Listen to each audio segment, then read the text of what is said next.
we are going to discuss about multi-threading in Java. See, first we will understand what is a process. When you run any Java application on a computer, or when you run any other applications like a Chrome application, or could be media player application, or any other application, when you run, one process will be created at the operating system level. And if multiple applications, if you run simultaneously, then it is called process-based multitasking. So for each application, a process is created and the process will be loaded into the RAM.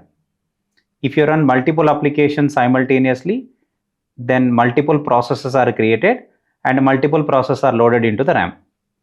And at OS level, the multitasking will be executed, which means the CPU will switch from one process to other process and quickly and fastly. So this is called context switching, and the CPU is going to allocate a very less time to execute one application. So as an end user, if you look at, we don't get such feeling that the CPU is executing one application after the other application, because it is quickly switching from one application to other application and then it is going to execute it. Similar to that, suppose you are writing a Java application. Now within Java application also, if you want to execute two tasks parallelly or concurrently, so then you need to implement a concept called as multi-threading of Java. So basically, what is a thread? A thread is nothing but it is a group of instructions that are used to perform a task, and that is executing independently from rest of the program, and that is called a thread. So within application, suppose if you want to execute two tasks independently, parallelly you want to execute the task 1 and also task 2, both are belongs to one application itself, and you want to execute them parallelly or concurrently. So then you need to implement a concept called as multi-threading. So basically, how you can differentiate a process and a thread? Suppose you take a process. So the CPU has to switch from one address space to another address space. But if it is threads, threads are part of one process. So address space will be same, but CPU switching from one thread to another thread. Basically, this is called context switching. So this context switch is very less in multi-threading, but this is more in the processes. That is called between processes the switching will take more time, but between threads switching takes very less time. So that's why context switch is more between processes, but a context switch is less between threads. So if you would like to understand in a form of a diagram, so for example, this is one application that you are creating, and for example, this is the other application that you want to execute. There are two applications now, for example. So this is for example, Java application. This is one Java application. And then, for example, this is the other application that you want to execute, and consider this application could be any other application. Otherwise, you can say, for example, it is a consider like a Chrome application. It is Google Chrome application.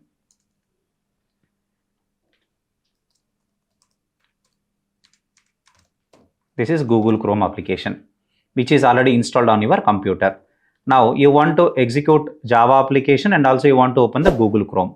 So basically what happens is there will be a process created for each of them. So there is a process created for this Java application, and also there is a process created for the Chrome application. And both the processes will be loaded into the RAM.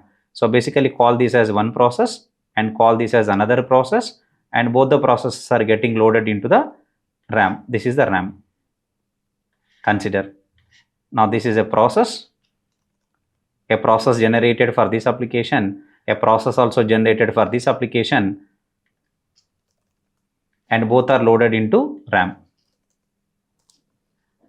Now both are going to be executed on RAM. Both are executing on RAM. Maybe your system may have a single CPU core or maybe having multiple cores. So nowadays we don't find any single CPU core systems. Mostly we'll be having octa-core processor, which means our CPU has maybe either 4 cores or 8 core CPU like that. So which means the process is going to run on one CPU core, this process is going to run on other CPU core in RAM. So the CPU is to switch from one process to other process. For example, the first process is executing on one CPU core. For example, this is one CPU core and then this is the other CPU core. It is one CPU core, this other CPU core, and both the applications are executing on two different CPU cores. This is core 1, this is core 2. What happens now? CPU is going to switch between these two. For example, CPU is executing the first Java application process on this core for a time, say for example, 100 nanoseconds. Then next, the CPU will switch from this core to another core for executing the Google Chrome application for next another, let's say 100 nanoseconds. And it is switching fastly between the two cores. So we are not getting any feeling that the CPU is executing only one process at a time. We are getting a feeling that both are executing parallelly. So this is context switch. But address space of the first process and second process are different. It's a memory address in RAM, it's a memory address in RAM, both are different. So that's why switching will take little bit time. It may be in milliseconds, but it is going to take some time. But if it took threads now, consider now the same example with the threads. Now this is one Java application itself. Now this one Java application has two threads now. This is Java application. Now this Java application has two threads. Consider this is thread 1 and thread 2. Thread 1 is to perform one task, thread 2 is to perform another task. The two threads are going to perform two different tasks. This is thread 1 and this is thread 2, and both the threads wants to perform two different tasks. Now this is thread 1 and thread 2, and both are going to perform two different tasks within one application only. There are two threads now. Now what is happening now when you run this Java application? This is one process only. One application means it has one process, but one process is containing two threads. See, so what's the point of understanding here? There is a process created when you run the Java application. Now consider this is a process created when you run the Java application. For example, this is a process. This is a process of this Java application. Now this process gets loaded into the RAM. Now this process gets loaded into the RAM. Now consider this is the RAM. And there are multiple cores. This is RAM. The process gets loaded into the RAM. For example, there are multiple cores. Example, assume that the system is free. There is no much load balancing required. So for example, this is a core 1 and this is core 2. So thread 1 is executing on core 1 and thread 2 is executing on core 2. This is called true parallelism. True parallelism means at the same time, simultaneously, the two different threads of our Java application are executing on two different CPU cores. We are not guaranteed that Java cannot decide that whether the two threads can execute on two different CPU cores must. So it may be on single CPU core also. That depends on operating system and operating system scheduler. Based on the operating system availability, its CPU time, okay, its load balancing, okay, its memory, based on that. So assume that, for example, if two threads are executing on two different CPU cores. For example, T1 is executing here. This is a T1. T1 means I am calling it as thread 1. So thread 1 is executing here and thread 2 is executing here. This is on CPU core 1 and CPU core 2. This is considered core 1 and this is core 2.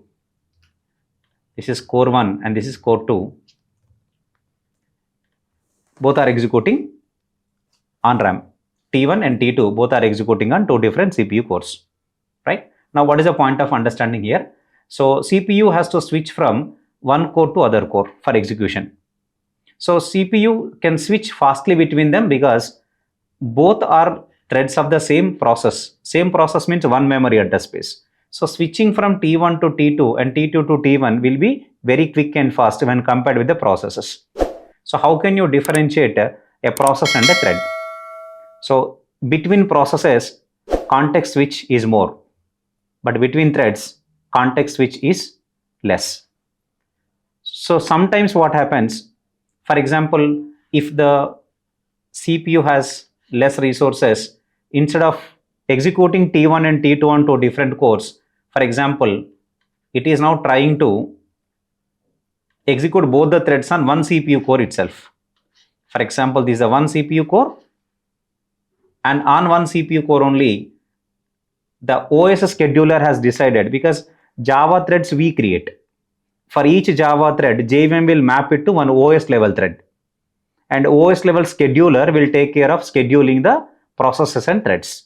So for example, there are two threads, T1 and T2. T1 and T2. This is T1 and this is T2. And both of them are going to be executing on the same core, on this core itself. Now this is not called true parallelism. It is not called parallel execution, but we can say it is called concurrency. So they are concurrently executing on the same CPU core, but for this again what CPU will give some time slice. For example, time slice in the sense, if T1 thread is executing on this core for 100 milliseconds, then after that, then scheduler will provide the chance for T2 and CPU will execute the T2 thread on this core, on the same core for 100 milliseconds. And after that again turn comes to T1. So this is called concurrent execution. So the two threads are executing concurrently, or two threads are executing truly parallelly. That depends on operating system, and for that our Java application cannot have any control on that.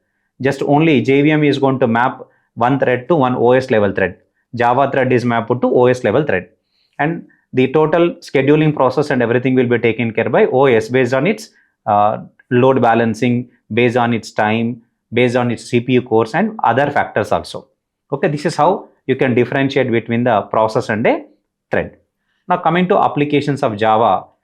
Okay, for example, what is multithreading? Executing different tasks parallelly or concurrently within one Java application. So consider, for example, you have one Java application. In your Java application, there are some sections of students' marks. For example, there are 100 sections, students' marks. 100 sections, students' marks. Consider my application has 100 sections, students' marks. And my application has two things. It has to prepare, okay, the one task of my application is upload them to database. And another task that my application has is prepare report. Prepare report for each section. Generate or prepare a report for each section. Like that, there are two things are available. So for example, if my application, this is my Java application, and if my Java application is executing both the tasks sequentially, one after the other.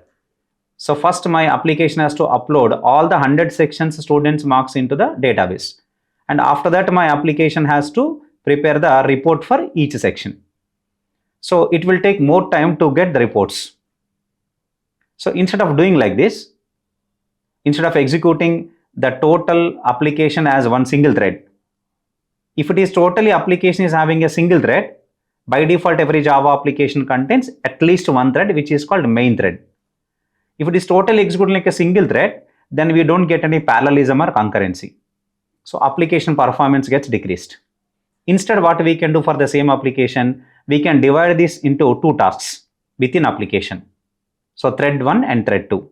So how we are going to divide that? So we can able to divide in this way. We can divide in this way. What we are going to do is, we are going to divide it as a one within one application. Then we are going to define two threads to perform two different tasks parallelly. So this is Java application, and now this Java application has divided into two threads. For example, the thread 1's task, the task 1 is upload the marks to the database of 100 sections. Upload marks to the database of 100 sections. For example, upload the marks to database. This is one task. And other task is prepare student reports. Prepare report for each section. Prepare report for each section. Prepare report for each section. Okay, right? This is my application. Upload the marks to database and prepare report for each section. Now what is happening here? This is thread 1. This task is going to be done by one thread. Consider it as a thread 1. And now this task is going to be done by another thread. So we are dividing the one application task into multiple threads. Now we can do 2 threads we can execute either concurrently or parallelly so that application can speed up the performance. So one thread will upload the marks to database, other thread will generate the report. So reports are getting generated early. So this is a best example to understand about the concept of multi-threading. Right? In general example, if you take the cooking, so cooking is not done like one after the other. First the preparation of rice, after that preparation of curry, or chopping the vegetables, and after that preparing the curry. It is not like that. So parallelly what happens is, one side rice cooker is going to cook the food, the rice, and at the other side simultaneously or parallelly you are going to chop the vegetables and preparing the curry so that you can eat the food early. This concept is called multi-threading. So now in Java, how these type of threads can be created and how these threads can be executed. So that is how we need to understand about concept of multi-threading. So when you come to Java, threads can be created in 2 ways. There are 2 ways of creating a thread in Java. So one way of creating the thread is extend thread class. There is a class available called thread class, which is given by Java API in java.lang package. You extend the thread class. And second one is you can implement runnable interface. You can implement runnable interface.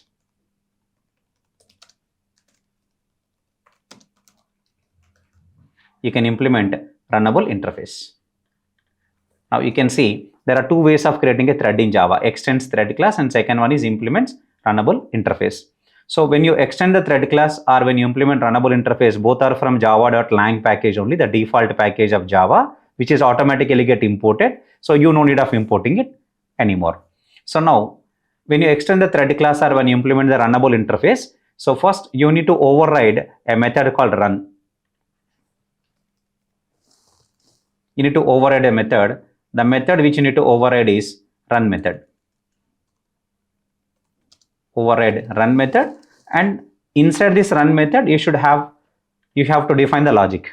A thread logic or a thread task or a thread work should be defined by overriding this method called run method, either by extending the thread class or by implementing the runnable interface. These are 2 ways of creating a thread. So basically if you take the 2 ways, implementing runnable interface is considered as a little bit better option, because if you extend thread class, as per Java inheritance concept, multiple inheritance is not supported directly with the classes. So what happens now, if you already extend thread class, then your class cannot extend any other parent class. So it can't inherit from the behavior of any other class. But if you implement runnable interface, now still you can make it as a thread and it can inherit the behavior from another parent class, because it can extend another class also. So that's why implementing runnable interface is considered as the somewhat better option when compared with extending thread class.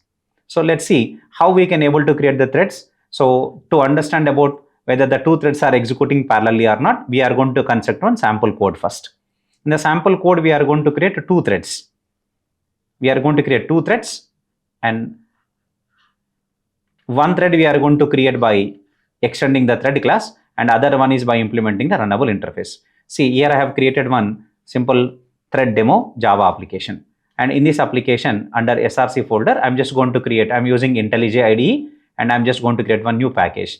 Let's say, for example, package is in.ashok IT, and here I'm just going to create one new Java class. For example, I'm creating a class called as test. But above the test class, I also want to create two thread classes. In one class, I want define task 1 and other one is task 2. So initially what we are going to do is we are going to use one loop in task 1 is just print numbers 1 to 10 and task 2 is print numbers 11 to 20. And let's see how the two tasks are going to execute parallelly with the help of multi-threading in Java. So we are going to create the two threads in two different ways, by extending thread class and also by implementing runnable interface. So see, for example, class, this is thread 1, my thread 1, extends thread. And here we are going to override run method, because run method is a place where you need to define the thread logic. So in this run method, I am going to write my code like this. My code that I would like to write is, I would like to write the code. The code is, first I would like to take a loop, for loop. So for example, for int I is equal to 1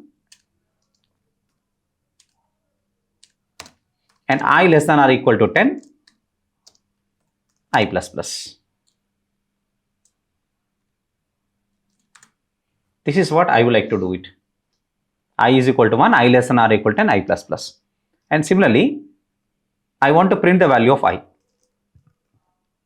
System.out.println I equal to, then print the value of I. So first one thread is going to print I. This is my thread 1 and it's going to print I. So for example, another thread I want to create now, and the thread that I want to create is my thread 2. Class my thread 2, and this class is going to extend a implements runnable interface.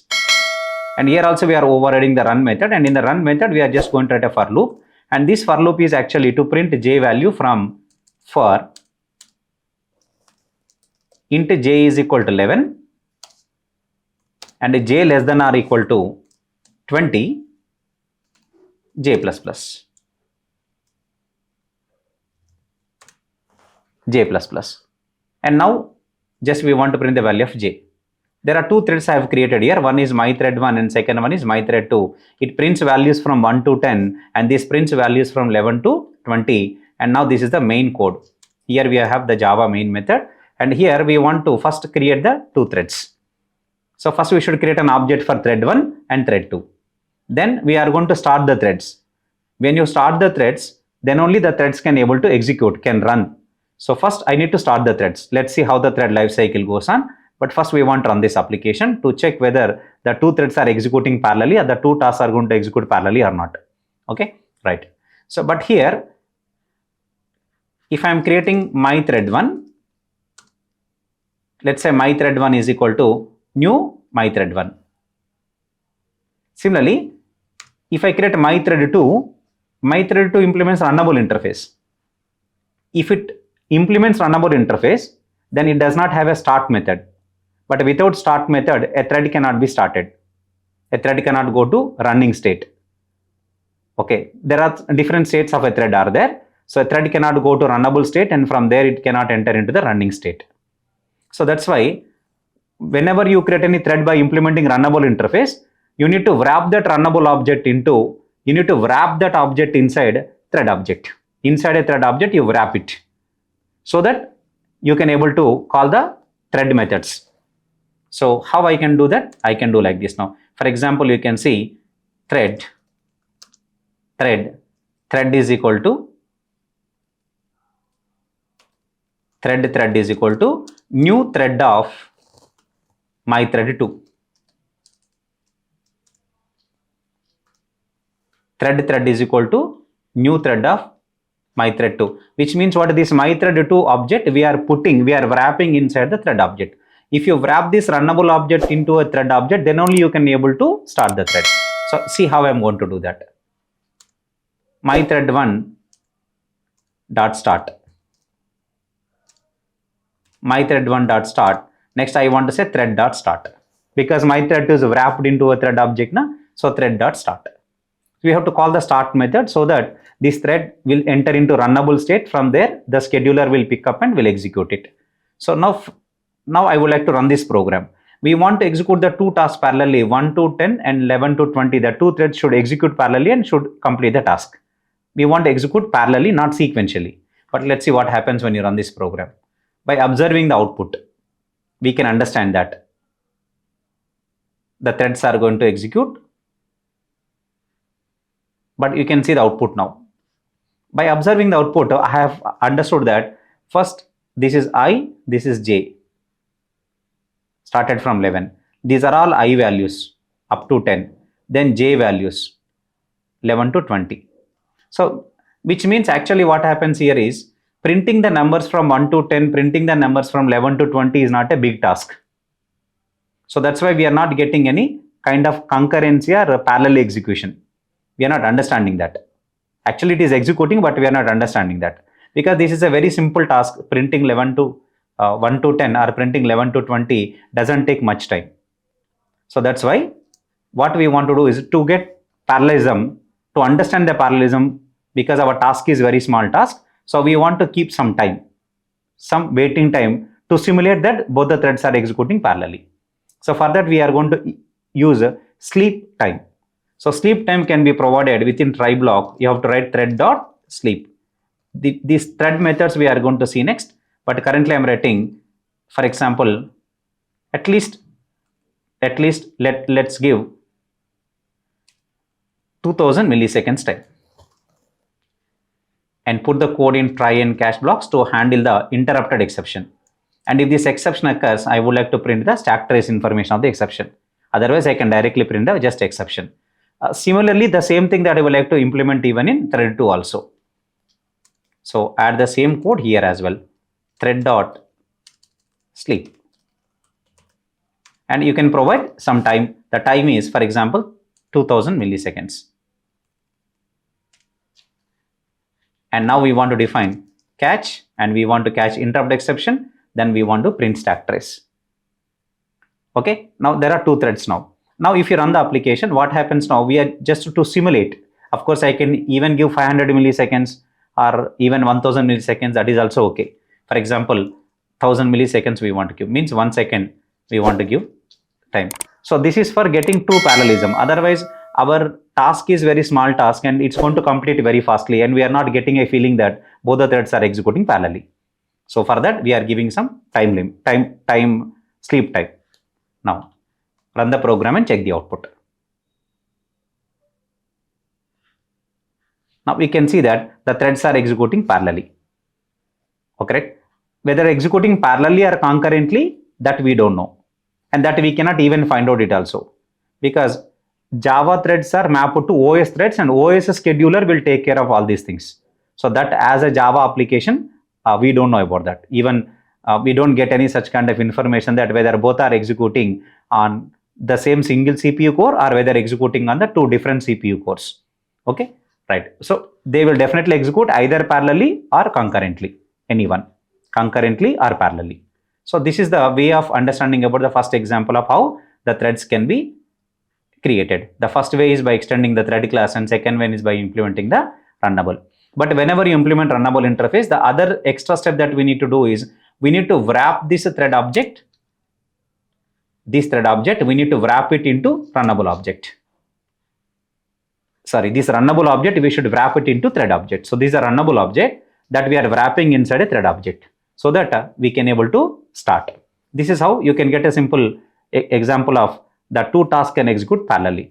Here I am taking only 1 to 10 and 11 to 20. It could be something like, this task here is connect with the database and push the students marks of 100 sections into the database. Here the task 2 can be start generating the reports for each section students. So like that. But here we took a simple example for easily understanding of whether the two threads are executing parallelly or not.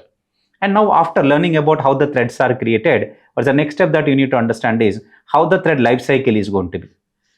So there are certain stages are defined for the thread lifecycle. So what are the stages that are defined for the thread lifecycle? See, for example, now we want to know about what is thread lifecycle. What is thread lifecycle? So there are certain stages are defined for a thread. We know a thread is nothing but basically in applications point of view, it is an object. For example, I created one class called mythread1 and I have created an object called t1 or mythread1. If I am creating two objects called t1 and t2 for the same class, it is going to be called two threads. Class is one class, but for which you are creating two instances. Now we can say T1 is a first instance, T2 is a second instance, which means two threads are created like this. So each instance, each thread object has a life cycle, and that is going to undergo into different stages. All these stages is basically called as thread life cycle, and this life cycle is defined with different stages. Now let us see what are the different stages. Basically, broadly, the stages are, first one is called a new state, and from there next state is called runnable state. Then the next one is called as running state, and then after it is called a waiting state, or which can also be called as non-runnable state, and the final state which is called dead state, which is called terminated state. So these are the different states. Now if I broadly write them, the states are going to be like this.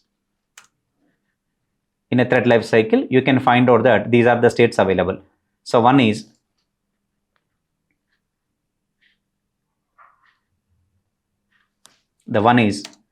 it is called a new state, and the second one which is called runnable state, and the third one which is running state, and the fourth one which is non-runnable state. It can also be called as, it is subdivided. This non-runnable state can also be called as blocked state. This can be called as blocked state. It's a combination. Next one is called waiting. Next one is called timed waiting, also called as sleeping. Timed waiting is called sleeping state. This non-runnable state is having another names: blocked state, waiting state, timed waiting, which can also be called a sleeping state. And the last one is called terminated, which is called dead state or terminated state. Like this, life cycle is defined with different states like this. So basically there are broadly 5 states are available. In that, one is called a new state, and the next one is called runnable state, next one is called running state, next one is called non-runnable state, and lastly it can be called as terminated state. Like this, we'll be having 5 states. Now let's see how the threads are going to enter into one state to other state. Initially, whenever a thread object is created, it will be entered into a state called as a new state. For example, a thread object is created. Consider a thread object is created. Whenever a thread object is created, first it will enter into new state. It is new. It is new state. For example, this is a thread object. This thread object initially has, whenever it is newly created, it will be entered into new state. This is new. And once it is created, next it is now moved to runnable state first by calling start method. Whenever start method is called, it is moved to a state called as, whenever start method is called, it will be entered into a state, and that state is basically called as runnable state. This is called runnable state.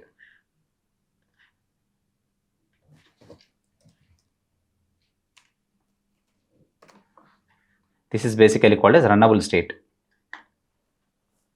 So to move thread from new to runnable state, there is a method called start. Yes, a method is called which is start method. So by calling the start method, the thread is moved from new state to the runnable state. And from runnable state, next the thread will enter into another state, and that is basically called as running state. So when does thread gets running state? So threads can come into runnable state, but the scheduler, OS scheduler, will pick up the thread from runnable state based on different what we can say algorithms: round robin scheduling algorithm, preemptive scheduling algorithm. So it depends upon the OS scheduler. One will be picked up from runnable, or maybe priority based scheduling. So based on that, the scheduler will pick up one thread from runnable state and will move it into another state, and that is basically called as running state. Now this is basically called as running state. So you can understand the life cycle in this way.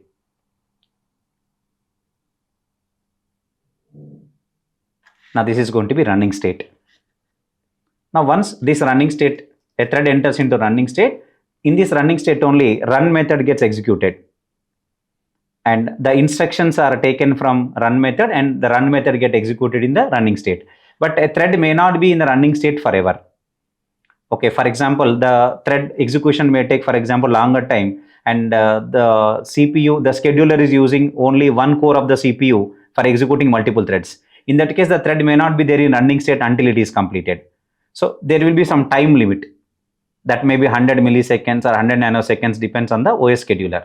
So after once a time slice is completed, the thread is automatically, the scheduler will move the thread from running state to back to the runnable state, and then we'll give the chance for other thread to execute into the CPU core. So this is depends on the OS scheduler. Let's say, for example, after time slice time limit is over, it is orchestrating from running state to the runnable state. Again, next time whenever it get the chance, it will enter into the running state. It is orchestrating between runnable and running states. Once it is orchestrating between runnable and running, for example, when instruction is executing, if there is any blocked instruction is there, if there is any blocked instruction is there for which my thread is getting blocked, so then what happens, it enters into another state which is called non-runnable state. Now this is called non-runnable state. This is a non-runnable state.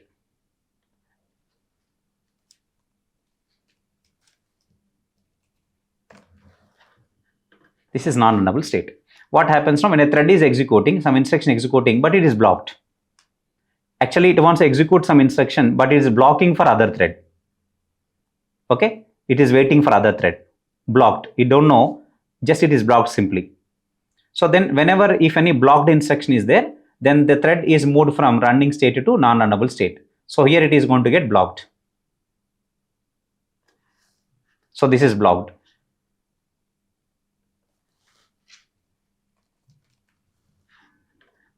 It is blocked here. And whenever that log got released, then again it will be moved from this blocked state to non-runnable state. It will be moved from there to here, non-runnable to runnable. Again, the scheduler will pick up it and will enter into running state. Okay, this is one scenario. The other scenario, for example, there is a thread. The thread has to wait until somebody comes and notified. That is called wakes it up. Indefinitely, it doesn't know how much time to wait. Okay, for example, blocked state means, see, for example, if you consider that there is a one bathroom, but two persons wants to enter. Only one can enter and other one is blocked. So this blocked guy has to wait until the person who entered has to come. Once he comes out, then only he can able to enter. This is called blocked. So indefinitely waiting means waiting in the sense, for example, you went to a restaurant. It's already busy, no seat is available right now.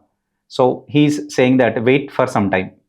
The waiter is saying that wait for some time, then the seat or you will get the table.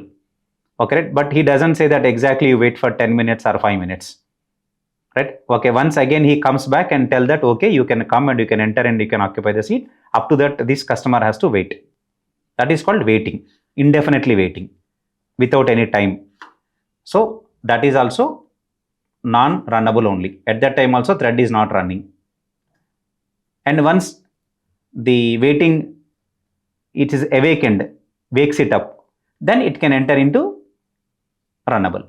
So this is basically called as waiting.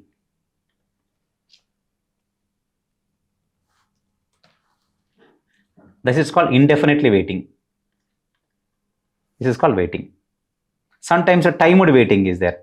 Like for example, sleep interval is there. So then what happens now? The thread is moved from running to timed waiting. Wait for 5 minutes. Just wait for 5 minutes and then come back. So that is called timed waiting. That is called timed waiting, which is also called as sleeping otherwise. This timed waiting can also be called as sleeping. And once the sleep time is over, then the thread can go from here to runnable state. Again from runnable, it will orchestrate to running state. Like this, the threads will orchestrate. Okay, once the thread execution is completed, all the instructions are executed, the run method of the thread is completed execution, then the thread will enter into dead state. which is basically called as terminated state. Now this is how the life cycle will execute, and this is basically called as a thread life cycle, and now we can say that the thread is terminated.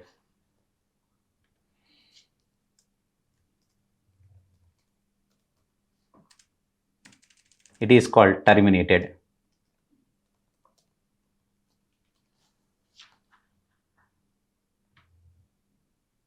This is called terminated. This is called the life cycle of a thread. So there are stages like new, then to runnable, and scheduler will pick up and will enter into running. While instructions are executing in the running state, if any block instruction, if any waiting instruction, or if any sleeping instruction is available, it will enter into non-runnable state. And then next it will again go to runnable state. Directly cannot go to running, again goes to runnable state, and from there scheduler will pick up it and again it will enter into running state. And finally, once the thread has executed all the instructions, the thread execution is completed, it will enter into the other state, and which is called terminated state. And these are called the different life cycle states of a thread.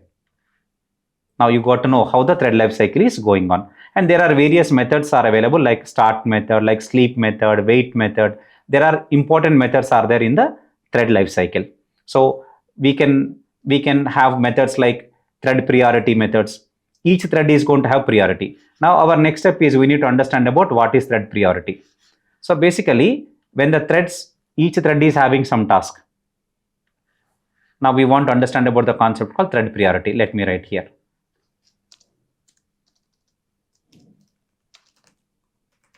Thread priority.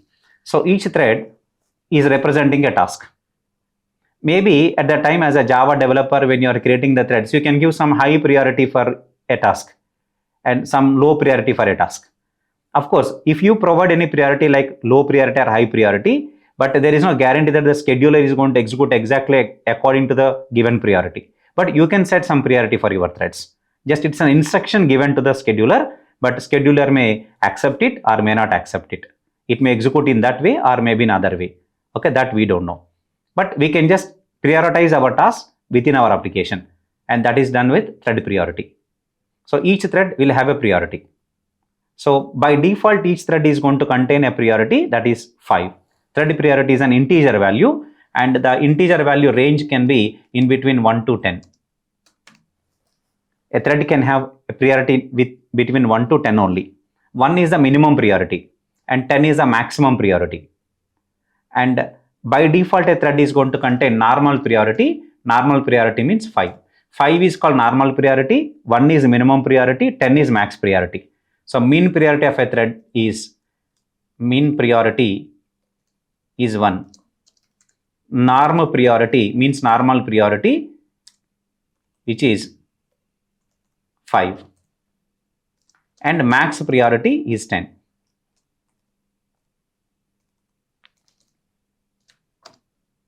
Max priority is equal to 10. These are the 3 priority values.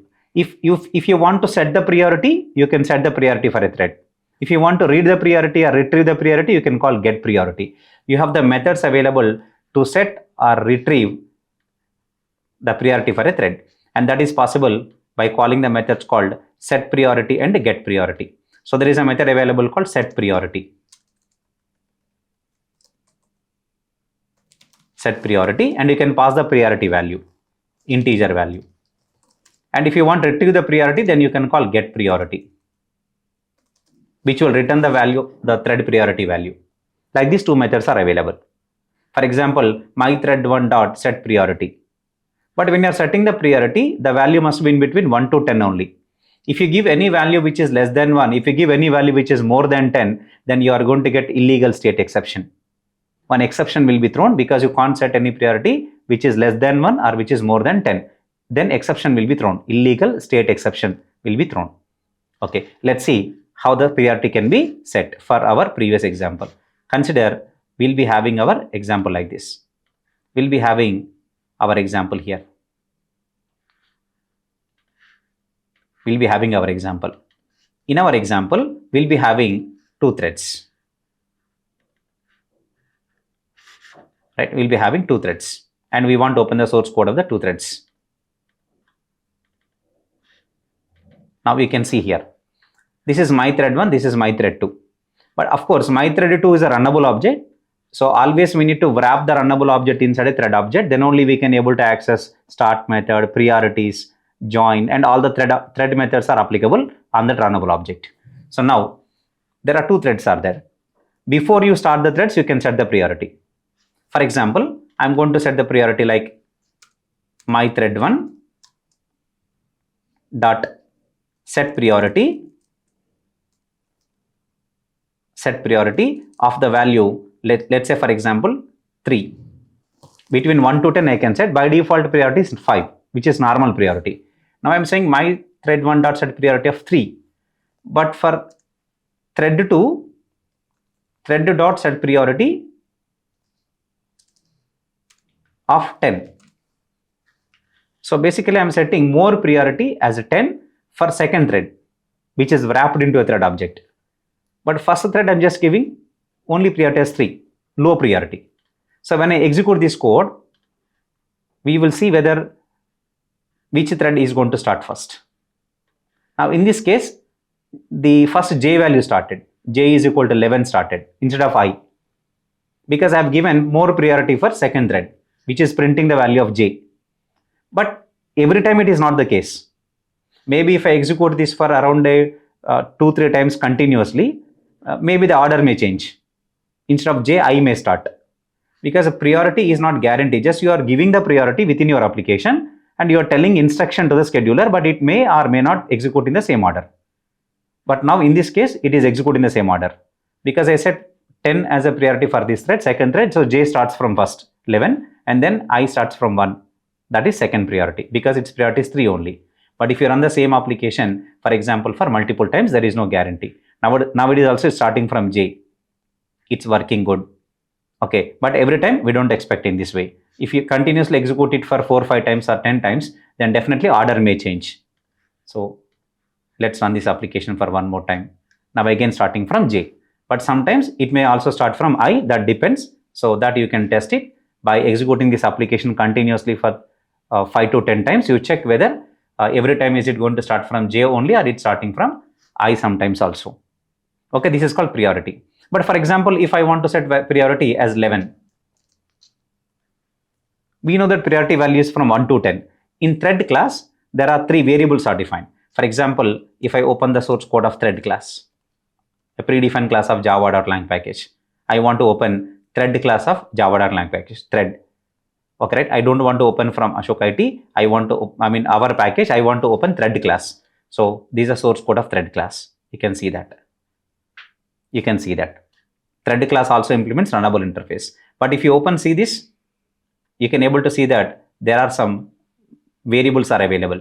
They are representing the thread priorities. I can show you that there are variables called min priority. They are public, static, final, int min priority, a minimum priority that a thread can have. That is one. And these are static final variables. That's why the variable names are given in uppercase letters. This is called static final variable normal priority. Normal priority is 5. And the static final variable, which is max priority, and its value is 10. These are the 3 priority variables defined in the thread class, representing minimum priority that a thread can have. Default priority that is assigned to the thread is 5. That is called normal priority. The maximum priority that a thread can have, that is 10. So the range is between 1 to 10. Now consider we set the value as 11 and we try to execute this application. Now we can see that there is a exception will be generated called illegal state exception. Sorry, illegal argument exception. It is not illegal state, it is illegal argument exception. You got like this exception in thread main java.lang.illegal argument exception. So this is how we can able to understand about the concept of the thread lifecycle. So you have learned about how the threads are created. Next, how we can understand if they are parallel executing, what is process and what is thread, and how the life cycle, what are the stages in life cycle, and next what is the concept of thread priorities and what is minimum and what is the maximum value and what is the normal priority, the default priority assigned for each thread.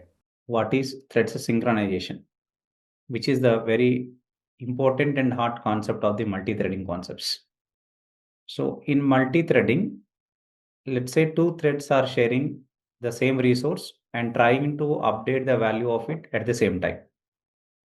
So when 2 threads have access to a shared resource, and concurrently the two threads are trying to modify the value of that particular resource. So then there are some problems are going to occur, that is data inconsistency, and we can say race conditions. So what does it mean? So let's try to understand it with an example. Consider we have a simple variable. Consider there is a variable called I, and currently the variable I has a value 5. This is a variable I and it has the value 5 right now. There are two threads and both the threads wants to increment this I value. There is an instruction called I++ and the two threads trying to execute this instruction at the same time. And for example, thread 1 and thread 2 both are reading the value of I. And when thread 1 reads I value, so it gets I value as 5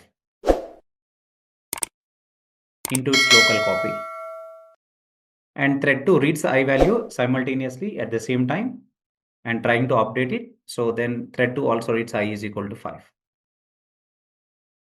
And thread 1 has incremented it and updated the value back to the variable I by incrementing it, because I++ instruction contains read the value of I, then increment it, and then assign it back to the variable I.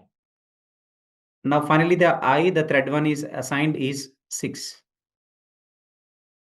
And even thread 2 also incremented and the value becomes 6, and it is also writing the value 6 only.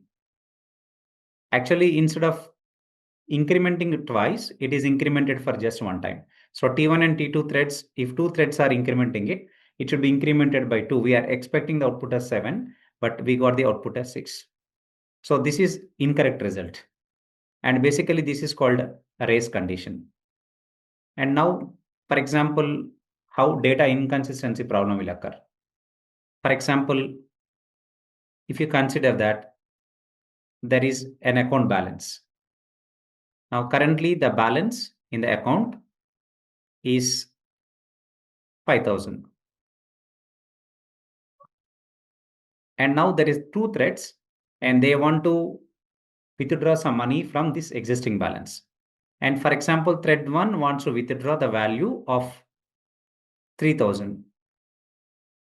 And thread 2 also want to withdraw the value of 3,000. Both want to withdraw 3,000 rupees. For example, first thread 1 has took the balance, the current balance is 5,000 and it wants to withdraw 3,000.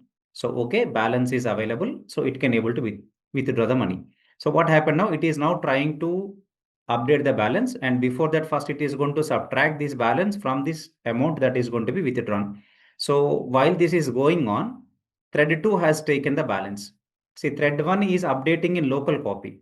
So the balance is now is going to be 5,000 minus 3,000.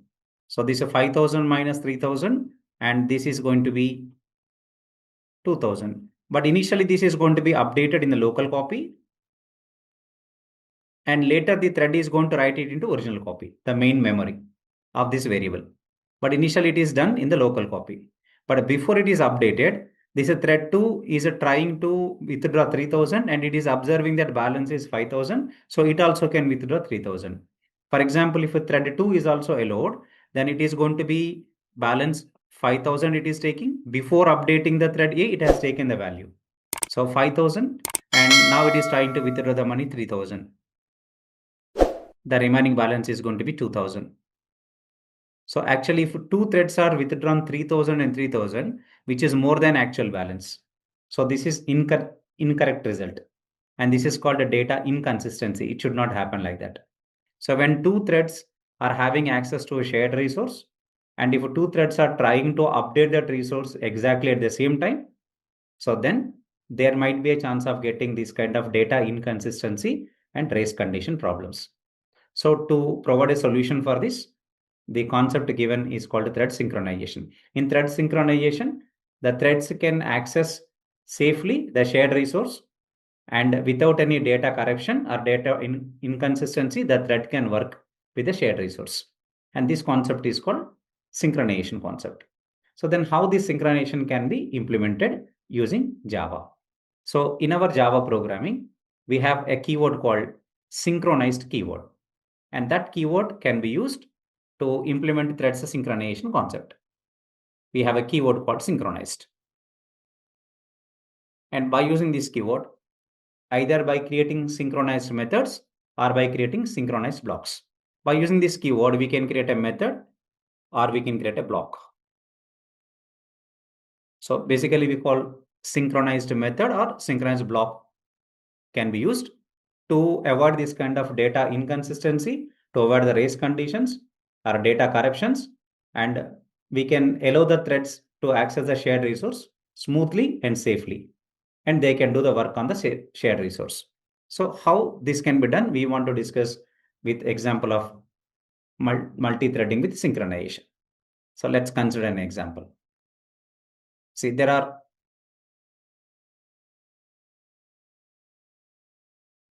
according to our example, there are sessions wants to happen for a course, but actually that course is having only one seat available. There is a course, and for this course currently available seats are only one, but two people want to do registrations, two students want to do the registration for that course. Okay, so here student 1 and student 2, both of them are trying to register for this course, but only one seat is available. So for example, if a student 1 sees that available seat is 1, and now he is in the student 1, for example, is trying to book this seat, but first initially the changes are happened in his local copy, and after that the changes are going to be written to the main memory copy. But what happens in the meantime, if a student 2 also sees that the seats are available 1, then student 2 also can do registration for that seat. So basically this is going to become data inconsistency problem. So to avoid this, we are going to implement it with synchronization. Now let's see the source code of how the synchronization can be implemented. Here is my code. You can see this. First, I have created in the package in.ashokit, one course class is prepared. This is a course class, and this course has instance variables like course name and number of seats available. And now this is the constructor, which is to initialize the object, and it is the constructor of the two arguments. And now here is a method called register for course. And provide a roll number as parameter, it takes input, and then it is going to complete the registration process. So if the number of seats available -1 less than 0, then I want to throw an exception, seats are not available. And this is your roll number, seats are not available for you. If a number of seats available -1, if it is less than 0, so then I want to throw an exception saying that sorry, seats are not available.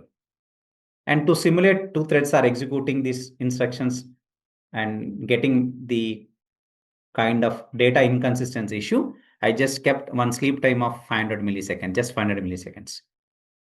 And now what happened, for example, there are two threads are there, and thread is calling this method register for course, and other thread also calling this method register for course. And this course is a common object and shared object for thread 1 and thread 2. And what happens now when thread 1 is executing? So number of seats minus available minus equal to 1 means I'm subtracting this 1 from number of seats available, because once course registered, seat should be decremented. And for example, the thread 1 has entered into this method, and while its work is going on, thread 2 also has entered. Because course is a shareable object for both the threads, and if both sees that number of seats available are 1 and 1, now both the threads are trying to book the seat. So basically what happens, the two threads will get the message that booking successful and available seats are -1. But actually when there is only one seat available, so two students or two threads cannot book the seat. So first let us see the problem, and then we will solve it through synchronization by using synchronized method. Now you can able to see here. This is one thread which extends thread class. As you know, you can also implement it from Runnable interface. But here I'm doing it with extending thread class. And here is a course, and this course I'm going to pass as a shared resource for the two registrations. I'm going to create two threads by creating two instances of this class. And I'm sharing the same course for both the threads, which means course is a shared resource between the thread 1 and thread 2. Now let's see. From this run method, I'm just calling this method called register for course. That's what we have discussed here in the course class. Now, what happens if two threads, if you look at, there are two threads. This is the course object created here with the number of available seats are 1 and course name is CSE course. I'm creating two threads T1 and T2 and I'm sharing the same course, which means this is a shared resource for both the threads T1 and T2. And T1 is registering for course, T2 also registering for course. If T1 and T2, if they are trying to update or if they are trying to access it simultaneously or concurrently, so then what happens is now data inconsistency problem may occur. Because when there is only one seat available, so two registrations cannot happen for one seat. So what happens when you run this program? So there is only one seat available, but two registrations will happen for that. So this will lead to data inconsistency. And this is where we need to implement a concept called synchronization. So first let us run this code and check whether are we getting the data inconsistency or not. Let's run this program code. And you can see here, booking successful 2 times. Booking successful, your roll number is 101. Booking successful and your roll number is 102. But actually, when there is only one seat available, two students cannot book the seat. Two registration should not happen for that, for only one seat. So, which means it is data inconsistency problem. So then how this problem can be solved? So if there is any shared resource, don't allow two threads exactly at the same time to enter and execute it, to access it, or to modify it. Allow only one thread to enter and modify that. And if one thread has entered, and keep the other thread in waiting state until the entered thread exits. And once if the entered thread exits, then allow the waiting thread to enter. So how this is possible? So in Java, every object has a monitor lock. Every object has a monitor lock. So when a thread enters, it will acquire that monitor lock, which means other threads cannot acquire that monitor lock because already a thread which has already entered has that lock. And whenever the thread exits from that method, it will release that lock so that the monitor lock of that object can be acquired by the other thread. So that is how the synchronization will work. So only one thread can acquire the monitor lock of an object. So how this is possible? So how a thread can acquire the monitor lock on an object? By calling synchronized method. When a thread calls a synchronized method, it will first enter by acquiring the monitor lock. And for example, if the monitor lock is already acquired by other thread, then this thread will wait. And once the lock gets released, then only this thread can enter. And this is called synchronized method. And this keyword we can use for method or we can also define as a block. So within the method. Now, here I'm trying to do one thing. I want to add synchronized keyword. Synchronized register for course. And I want to, of course, the return type of this method is void. I'm using synchronized keyword. And now I no need to, I can keep sleep, no problem. Or I can even remove the sleep statement, no problem. So, but I'm making this a synchronized. If, for example, one registration is already happening and registering for the course, one registration already happening for that, then other registration cannot be happened for this course. Now, what happens if one thread has entered and doing the registration by calling register for course method, then other thread has to wait. So that now the seat will be available for only one student, and for other student, he will get an error saying that, sorry, seats are not available. Because if number of seats available -1 less than 0, I want to throw an exception with a message, sorry, seats are not available. So let's see how this time the code will run. The same code, but just we are adding one keyword called synchronized keyword. So now this is our test code. And same as it is, the same code, but we would like to run this for one more time. And after execution, you might have seen here booking successful and your roll number is 101. You got like that. And available seats now are 0. And for other student, for other registration, sorry, seats are not available. Your roll number is 102. So this concept is called threads synchronization. This is how the synchronization will happen. And so that we can achieve data consistency and we can avoid the race condition problems. Now, Here I have defined synchronized method, which means the whole method comes into synchronization. The whole method gets locked. Suppose you have a method in which only some group of statements should not be executed by two threads concurrently, but remaining statements in the method can be executed. So in such case, only those statements you can keep under a block, and that is called synchronized block. So you can define synchronized method, or you can also define synchronized block, whatever it is. Comparatively, if you have only particularly one group of statements to be executed by only one thread at a time, otherwise data inconsistency problem may occur. So in that case, what you can do is you can simply keep those group of statements only within synchronized block and remaining statements at outside the block, so that you can reduce the waiting time for the other thread. When one thread enters into synchronized block, it will acquire the monitor lock of the object. But after executing that block of code, it will come out so that other thread can enter early. So this is how we can reduce the waiting time between the threads. That's how synchronized blocks can perform or can give better performance when compared with the synchronized methods. Right? Now, after the synchronization, understanding about the concept of synchronization, now there is another concept that we need to understand in multithreading, that is deadlock. How deadlocks will occur and what deadlock is all about. So deadlocks means, for example, see, we have two threads and two resources. So consider we have two threads and two resources, and we want to have a kind of understanding of how the deadlock will occur and how we can able to resolve the deadlock. Consider that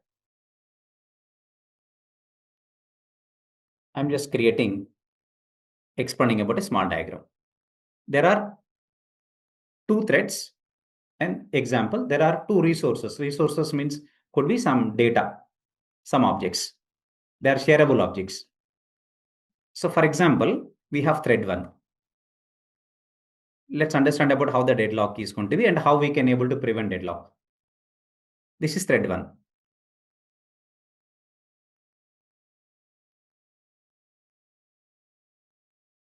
Okay, this thread 1 has a resource 1. Resource means could be any object, any Java object can be a resource. Now this thread 1 has a resource 1. So consider this is resource 1. Okay, the thread 1 has resource 1 and the thread 2 has resource 2.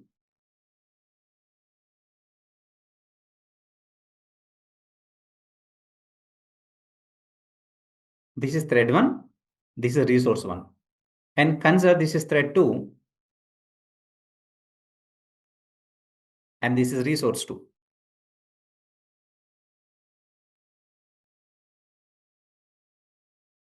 This is thread 2 and this is resource 2.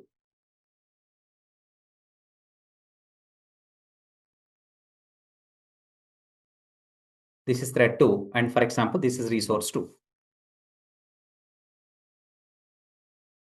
Now let's consider how the deadlock condition will happen and how we can able to avoid deadlocks. First, we want to understand how the deadlocks will occur. This is resource 2.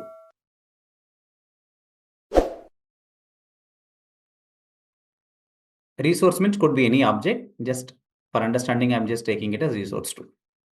This is resource 1, this is resource 2, thread 1. For example, thread 1 has a monitor lock on resource 1. Mean thread 1 has acquired the monitor lock of resource 1 and it is executing it. It has entered into the method of this object, acquired the lock on this monitor lock of this object and is executing. Similarly, thread 2 has a monitor lock on resource 2 and executing. But before releasing this lock on resource 1, thread 1 wants to acquire the lock on resource 2. This thread 1 wants to acquire the lock on resource 2, but already thread 2 has a lock on it. So when thread 2 has already acquired a lock on this resource 2, then thread 1 cannot acquire. It is waiting for the lock on resource 2. It is waiting for the lock on resource 2. It wants to acquire the lock on resource 2. but thread 2 has not released it. Simultaneously, thread 2 has a lock on resource 2. Now thread 2 wants to acquire the lock on resource 1 without releasing resource 2.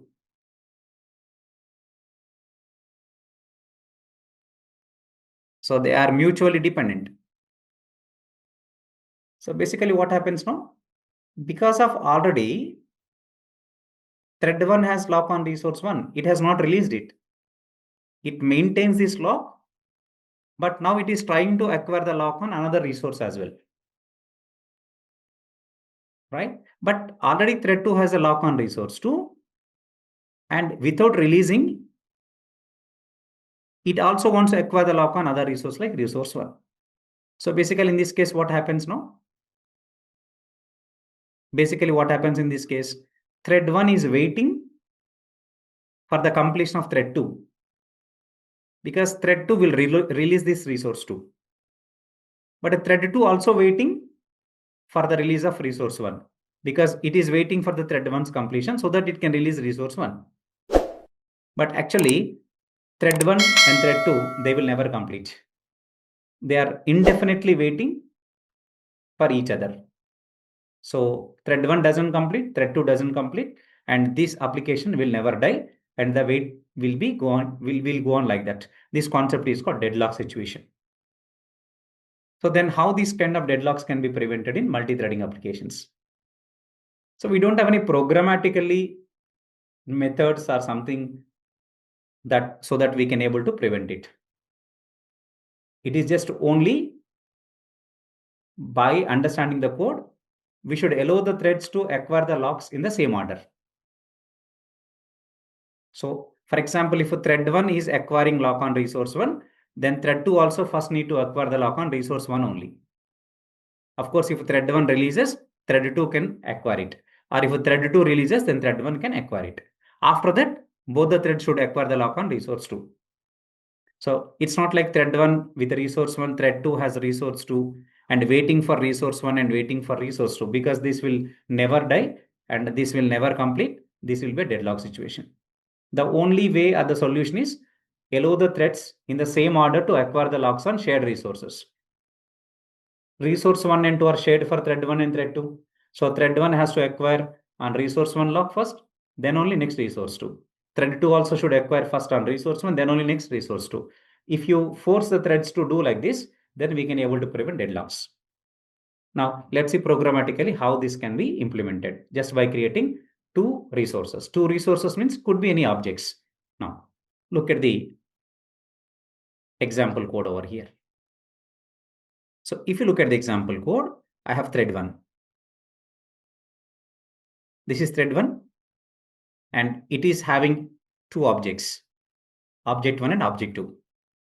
And here instead of making synchronized methods, I am using synchronized block. Within run method, I am using synchronized block of object 1, then synchronized block of object 2. See, this is the top outer synchronized block.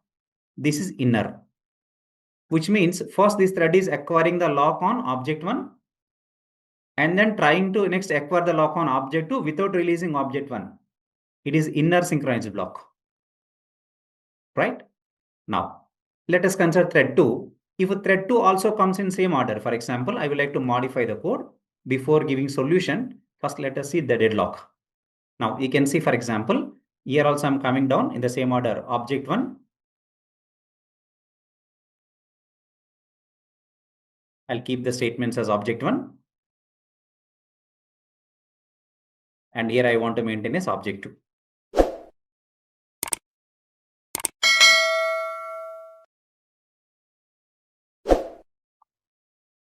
You can see that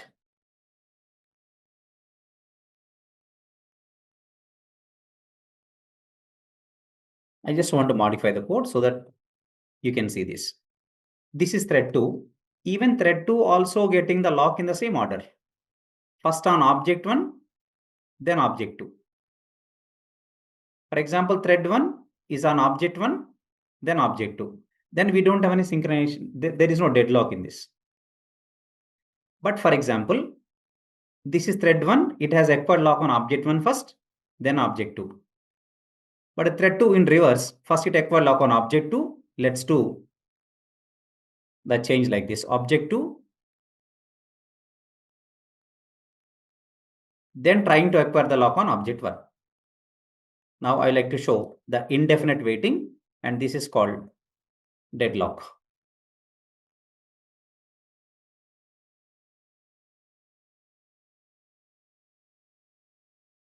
Now you can see there are two threads.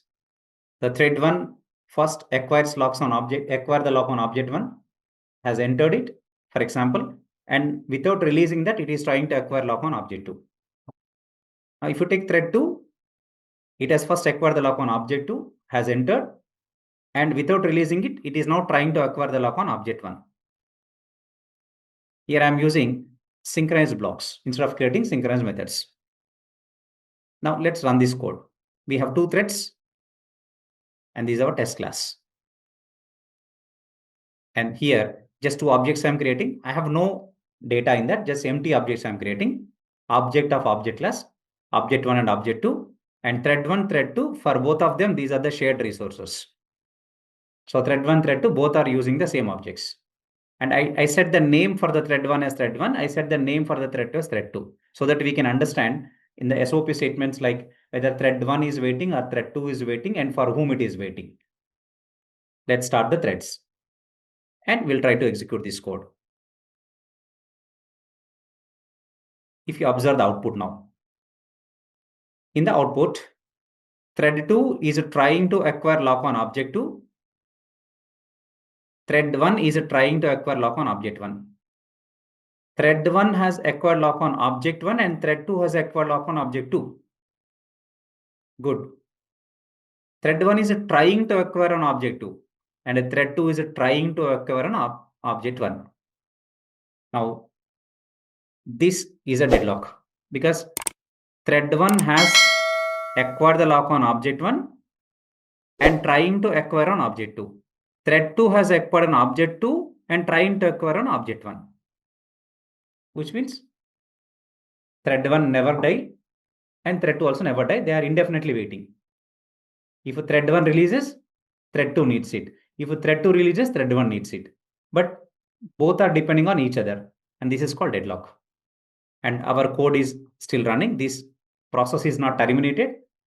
And it will indefinitely wait like this only. This is called deadlock. So of course, I'm forcefully terminating it.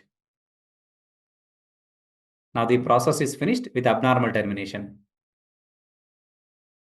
Now let us resolve the issue. It must be done manually. So what we will do, we should allow the threads to acquire the locks on the shared resources in the same order. So if the order can be object 1, object 2 or object 2, object 1, but both the threads should acquire locks in the same order. So let's consider thread 1 acquires object 1, lock on object 1, then object 2. Thread 2 also will do the same. Object 1 and object 2. And I would like to change the SOP statements so that we can see the correct output.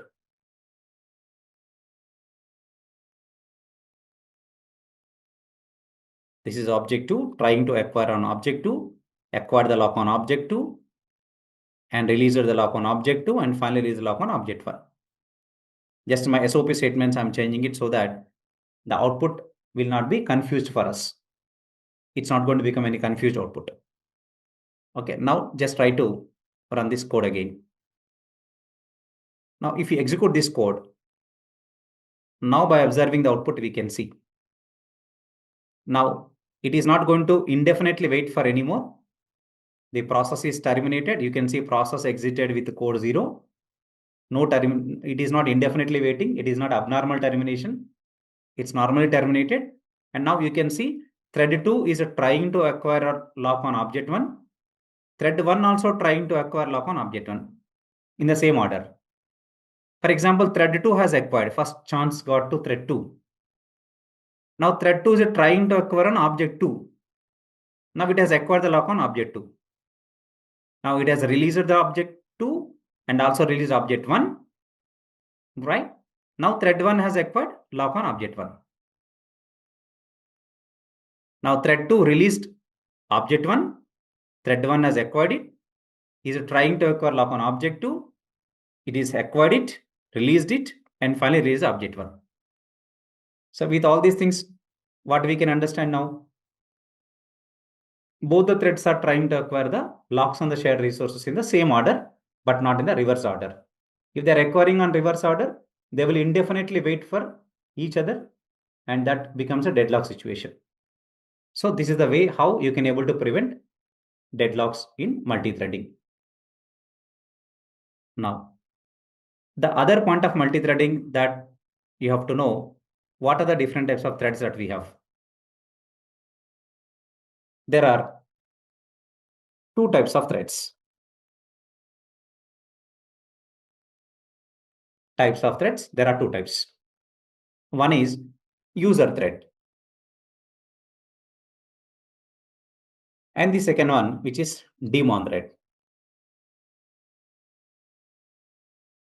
So basically, whatever the thread that we create, that is going to be called as user thread. Unless if it is specified as a daemon thread, it is going to be a user thread only. Basically, user threads are front execution threads. And for any background activities, we are going to make it as a daemon threads. Daemon threads means they will execute continuously, and JVM does not wait for their completion. Because JVM gets terminated once the last user thread is finished. But it doesn't wait for a daemon thread to complete. Daemon thread will continuously run in the background, and for background activities, we are going to create a daemon thread. Like garbage collection thread. Just garbage collection thread is a daemon thread. So JVM doesn't wait for garbage collection to complete. Whenever JVM is terminated, abnormally that daemon thread also get terminated suddenly, abnormally. But our JVM doesn't wait for that completion of the daemon thread. Any background activities like performance monitoring or collecting the statistics of the application when the application is running. So for any such kind of background activities, daemon threads are suitable. So how to make a thread as a daemon thread? There is a method available called set daemon. Suppose if you have any thread called T, you can say set daemon, but you must make it as a daemon thread before it's started. Before you invoke the start method of the thread, then you can set daemon. But after once you start the thread, you cannot make it as a daemon. So if you try to do that, you will get illegal state exception, illegal thread state exception. Right? Now let's consider a small example, and let's try to understand that whether our JVM is waiting for the completion of the daemon thread or is it abnormally terminated.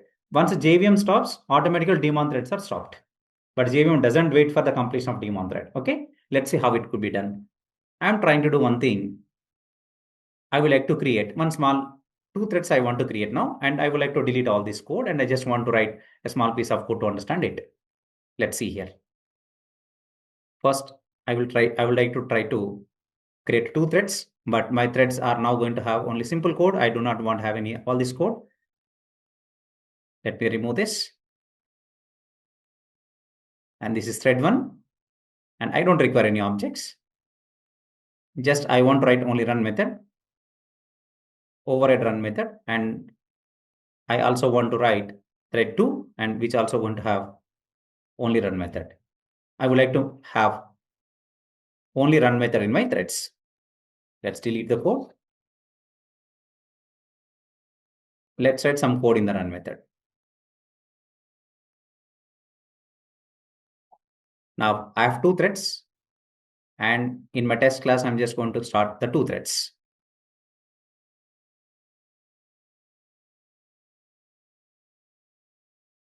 Now you can see that I have two threads over here, thread one and thread two. Now first thread one is going to do this. We'll just create a loop. Consider the for loop is like print from, this thread should print values from 1 to 10, I equal to 1, I less than or equal to 10, I plus plus.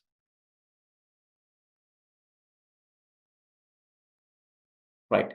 And just print the value of I. So S out, print the value of I equal to, then just print the value of I. And let's wait for some time, keep some try block, and sleep time of could be 1 minute, like sleep of milliseconds of 1000, at least 1 second, and catch this exception. And if exception occurs, print it. This is the logic. Just only print the numbers from 1 to 10. This is one thread will do this task. And the other thread, thread 2, it will print the numbers from 11 to 100. For example, for consider it is j equal to 1, or let's say j equal to 11 and 200, j less than or equal to 100, j plus plus, a sort of j. And here also keep some sleep time, like thread sleep of, consider 1 minute, 1000 milliseconds. Okay, catch the exception, that is interrupt exception, which is checked exception, and then print start trace. Now I would like to make this thread 2 as a daemon thread. For example, if I don't make it as a daemon thread, if you consider T1 and T2 are the user threads, they are not daemon threads because I'm not setting daemon flag. So what happens now here is like T1 start and T2 start. Okay, let's move on. What I will do, both the threads are user threads now. Now you can see J and I both are getting printed. My I stops at 10, the thread 1, but J will continue. But my main thread is not terminated. When the main thread gets terminated after completion of the two threads, because these two are called user threads. The main thread or JVM terminates the application after all user threads are completed. So this user thread is going to complete when J prints value 100, right? Okay, it will go on like this. I'm just going to abnormally terminate by myself without waiting for up to printing 100, but it will carry on like that. Now, I would like to make the thread 2 as a daemon thread. So how I can make it as a daemon thread? I can just write, before you start, t2.set daemon true, right? Now this second thread is made as a daemon thread by setting the daemon flag as true. What does it mean? Then JVM does not wait for the completion of the daemon thread. It is actually used for some kind of background activity, but in our case, we are using it just to print the values of J variable, the loop J loop from 11 to 100. But J1 doesn't wait until it prints 100, until it's completed, because it's a daemon thread. So once user threads are completed, JVM will terminate automatically, and so that the daemon thread also abnormally terminated. It is just for performing some background activity. So it is not for any business logic purpose, because business logic threads cannot be abrupted like that. So it is to perform any unimportant task or any background activities. So now let us see, run the program and check the output. My I prints from 1 to 10, that is user thread. But a J is printed by daemon thread, but JVM will terminate once I completes. And now you can see when I completes value as 10, then process finished by JVM. But it's not waiting for completion of the background thread, that is daemon thread, because if it waits, it should wait up to 100. But JVM is terminated, the process is finished immediately once user thread is completed. So like this, you can make a thread as a daemon thread by calling set daemon true. If you want to check it's a daemon thread or not, it's opposite method we have called isDaemon. So isDaemon checks whether this thread is a daemon thread or not, which returns a Boolean value like true or false. So in this way, we have two types of threads available in Java. By default, all the threads are user threads unless you mark it as a daemon thread by setting the daemon flag as true by calling the method called set daemon true. This is how the daemon threads will work. This is how the synchronization, the multi-threading deadlock situations can be handled.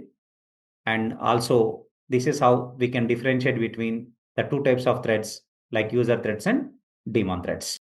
Executor framework actually introduced in Java 5. So basically, it is introduced to simplify the multi-threading concept in Java. Executor framework basically provides a set of interfaces and classes.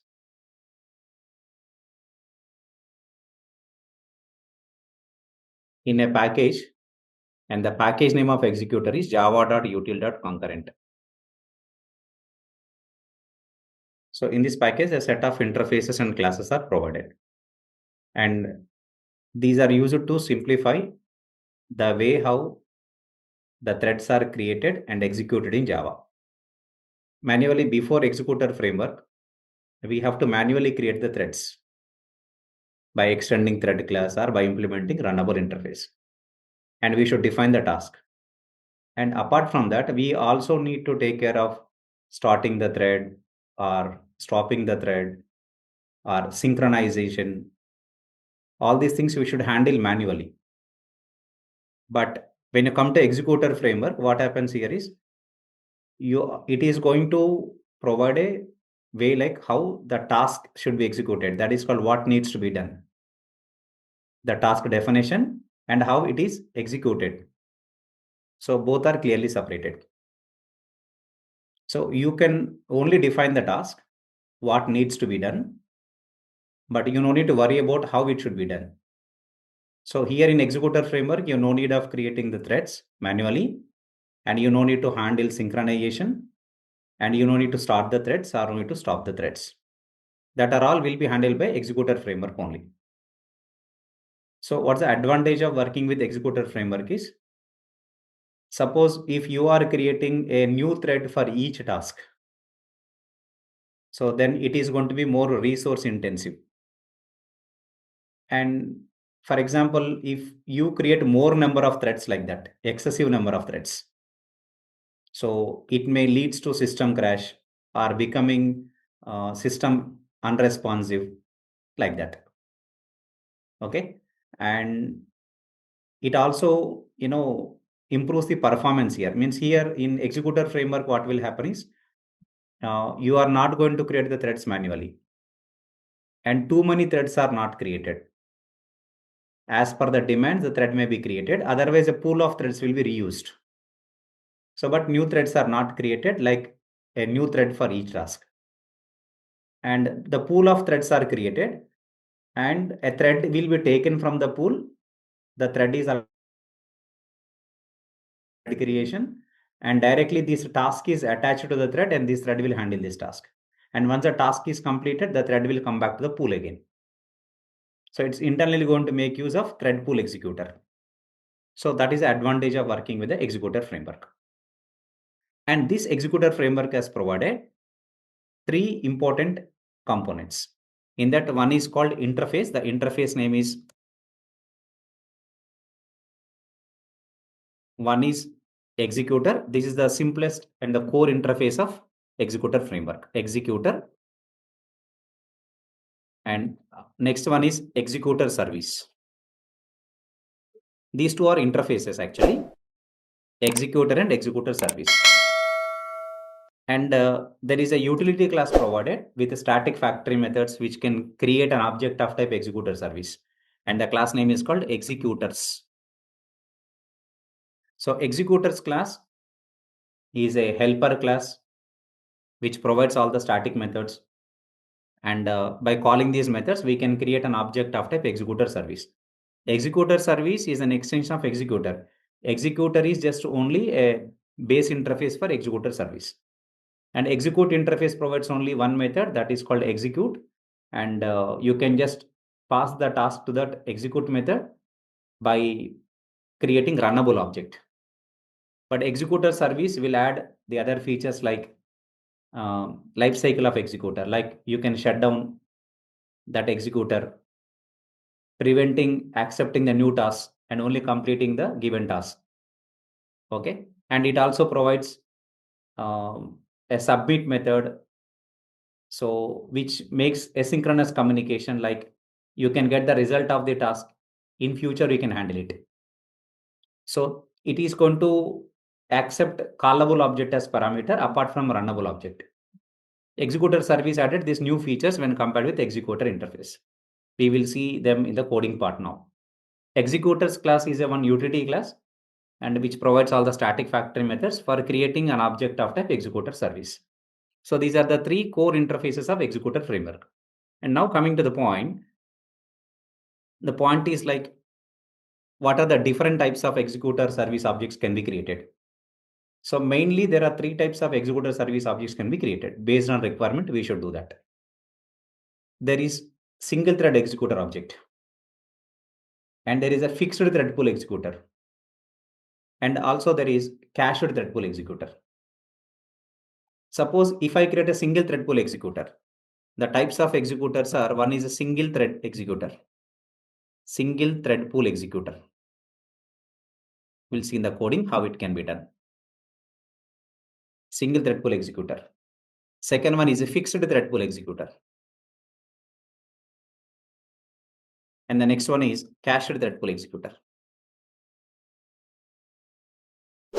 So an executor which can use single thread pool or a fixed thread pool or cached thread pool. Like these three types of executor objects can be created. So to create them, we have utility class executors, and it has a static factory method. If you create a single thread pool executor, it means there is only single thread is created, and that single thread will be used to execute the task. So the tasks are going to be executed sequentially. For example, if I'm submitting two tasks, then only one thread is available. So it is just going to, first a new thread is created, the task will execute, then the thread will die, another new thread will be created. Okay, and that thread will execute the second task. The tasks are executed sequentially one after the other. Fixed thread pool executor means you can specify the size. They are all called worker threads. Within the thread pool, whatever the threads are created inside the pool, they are called worker threads. Now it creates the given number of worker threads, and those worker threads will be used for executing all the submitted tasks. Okay, but it is preventing creating more number of threads, and so that it is preventing the system from crashing, otherwise being unresponsive. That's called fixed thread pool executor. And the other one is cached thread pool executor. So it creates the threads as per requirement. At the same time, it will also reuse the existing threads, ideal threads. So it is not fixed. As per requirement, threads are created, but it is just not like creating a new thread for every task.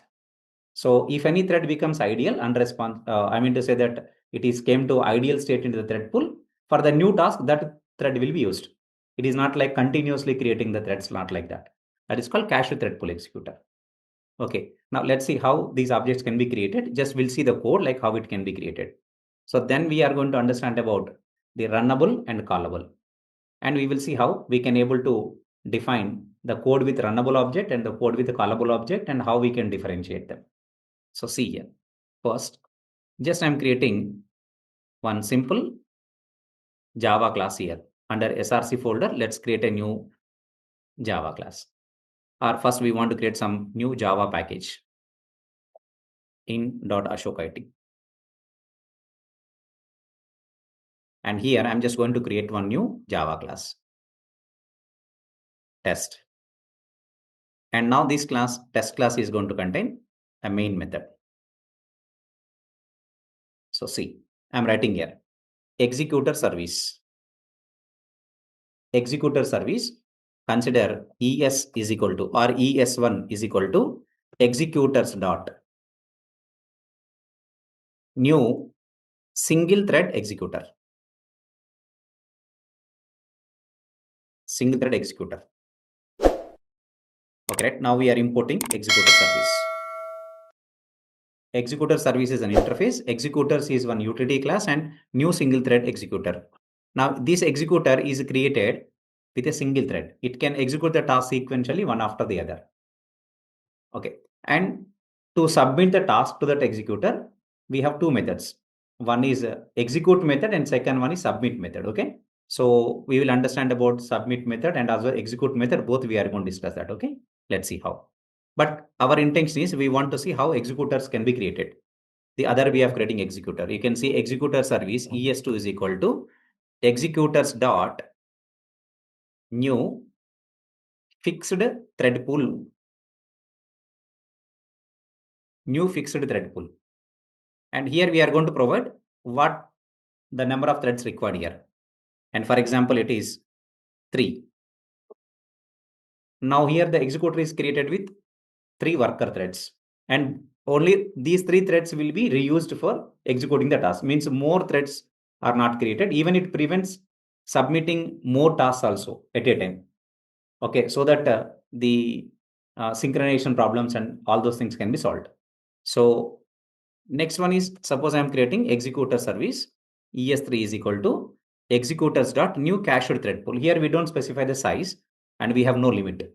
But actually it doesn't create a new thread for each task. So it will create as per requirement. But whatever the threads which are coming into the back to the pool, and even those are also going to be reused, whichever ideal, and those are also used for executing the next task. So like that, executor service is going to work. This is called cached thread pool executor. You'll be having three types of executors: single thread executor, fixed thread pool, and next one is cached thread pool. And now I know about how the executor object is created. But now how can I submit my task? So to submit the task, you have two ways. You can define the task by implementing runnable interface. Question is how to define a task to submit to the executor.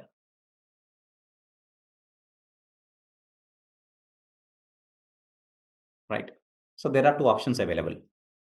Answer is one, use runnable interface, or even you can also use executors has provided one new interface called callable. Use callable interface. You can use any one of the two, runnable or callable. So then how do I know whether I should use runnable or callable? Actually, runnable has run method, and that run method does not return the result of the task.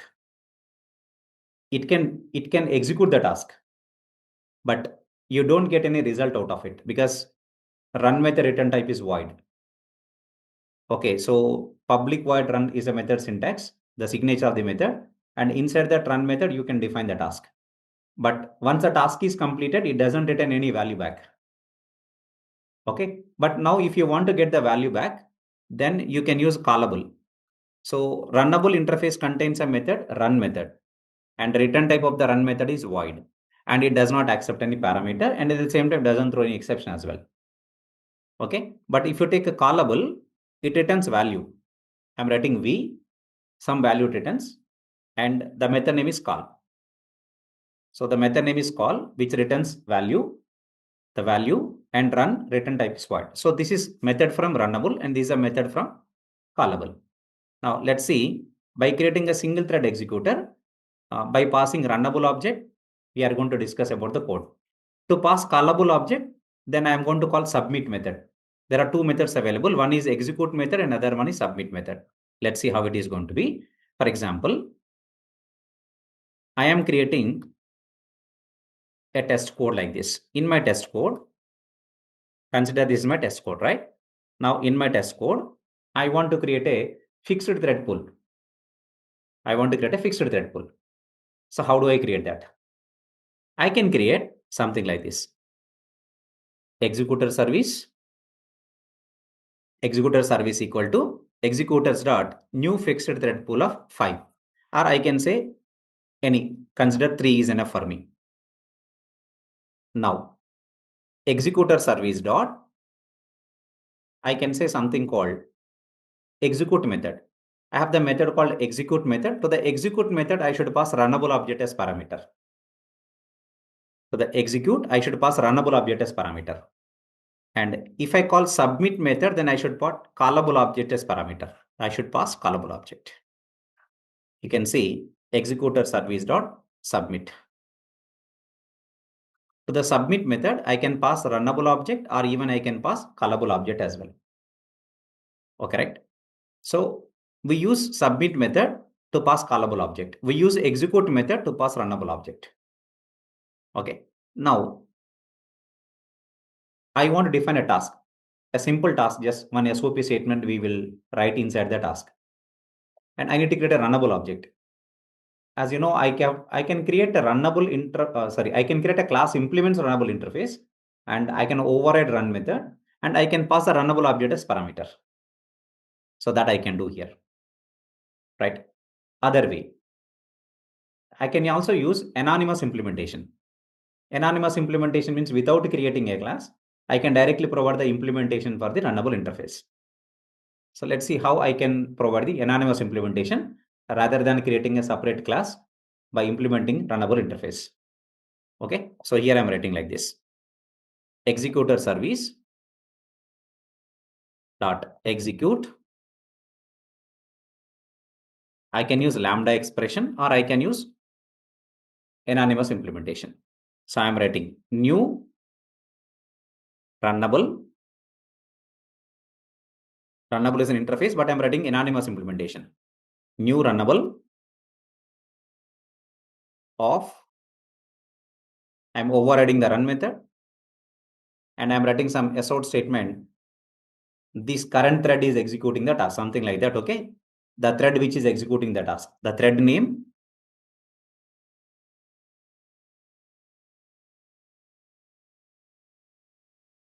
then I can print the thread name, thread dot current thread dot get name, and I also want to write plus is executing this task.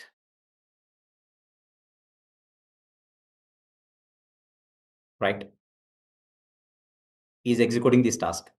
And I also want to keep, just to simulate the work is executing, I can also define some kind of sleep time.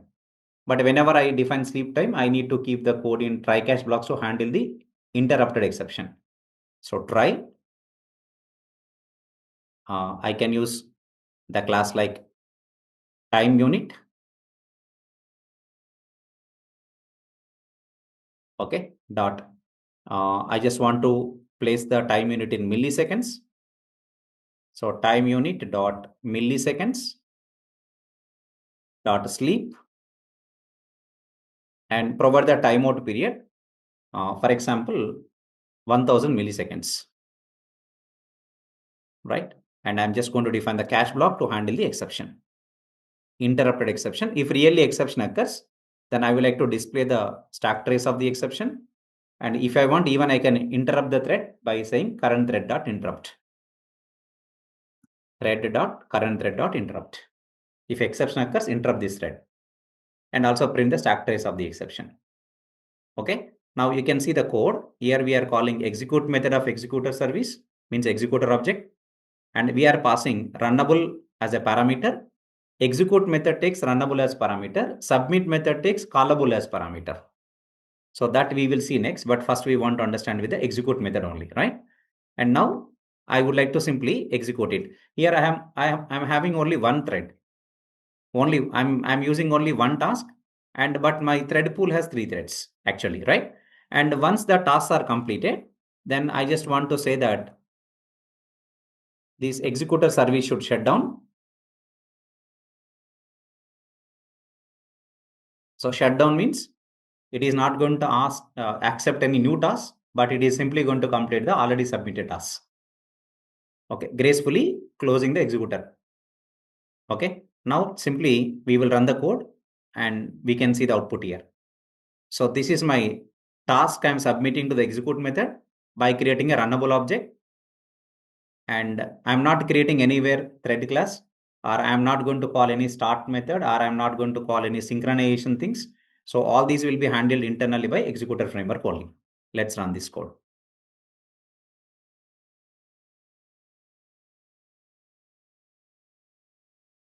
And once after execution, now you'll be getting thread name. It is pool1 thread 1 is the name of the thread. He is executing this task. Okay, here I have only one task. Let's say, for example, I want to keep it in a loop. I want to keep it in a loop, and I want to submit multiple tasks. Means I want to execute this statement within a loop. And I want to use some task ID, let's say task 1, task 2, like that. And I have, for example, 10 tasks. Means I want to create a for loop now in the same code. You can see how we are going to modify this code. Let's start creating a for loop. And I would like to start the I loop. I starts from 1, I less than or equal to 10, I plus plus. First, I want to keep this code within a loop. within a loop. And my requirement is I want to execute 10 tasks. But the pool is containing only 3 threads. Let's see how it is going to work. That's what our intention. And let's do one thing. I just want to create one variable, like for example, int, uh, let's say task number is equal to I. And thread is executing this task. And I want to say task number. Task number. I want to bring the task number here, right? Task number is I. I value is 1. So basically this task number is 1. And when next time the loop repeats, task number is 2 and it is executing second one. But total threads are only 3. But this executor should execute 10 tasks because loop is going to repeat for 10 times. So 10 threads are not created. I have only 3 threads. These 3 threads are going to execute these 10 tasks. So, but separate thread is not created for each task. Let's try understanding this, right? Now, we want to execute this code and check the output. Now you can see the output here. Okay, the output says at a time 3 threads are there in pool. That's why initially I got output 3. There is thread 3, thread 2, thread 1, executing task 3, task 2, task 1. Next 5, 4, 6. Again, you can see the same thread now 1, 2, 3.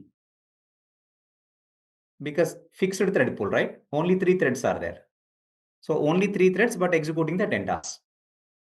So tasks are 10. This is 1, 2, 3, 5. This is 4. This is 6. This is 10. This is 7, right? So, but if you look at the threads here, the names are printed so that you can understand all the threads within the pool are only 3. Because our thread pool size is 3. Here we have specified the fixed thread pool of 3. But total number of tasks executed is 10. And we are nowhere creating thread object. We are nowhere starting the thread. We are nowhere going to understand, or we are not going to implement any synchronization. All these things will be handled by Executor framework only. This is the simplified way of working with the multi-threading in Java applications. This is the one code. Let's start creating the other code. Consider we are creating another Java class. Let's say this is the other Java class. Consider it is main, which also contains main method.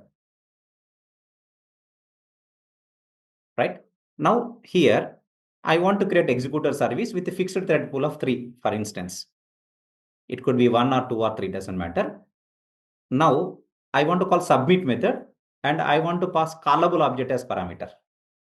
Submit method accepts callable.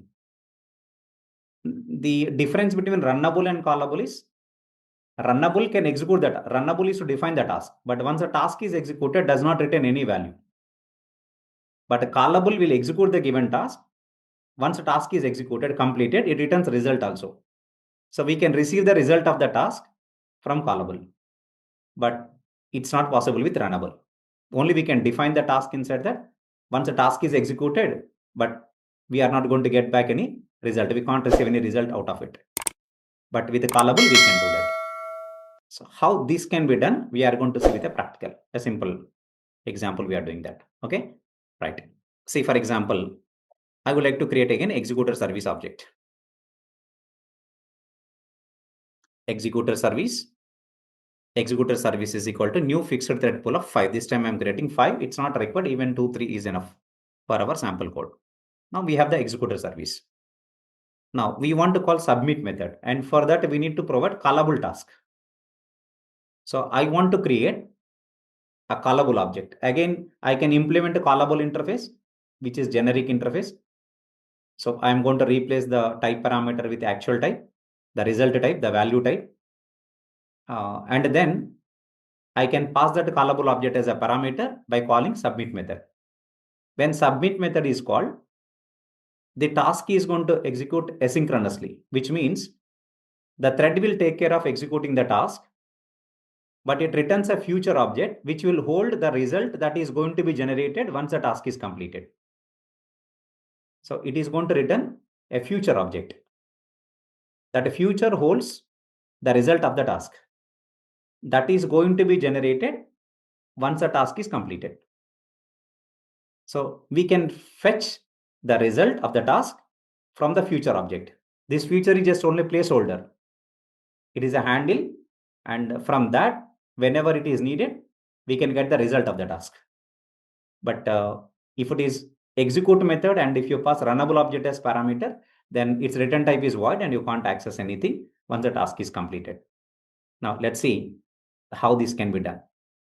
For example, for instance, I'm just going to create one callable object.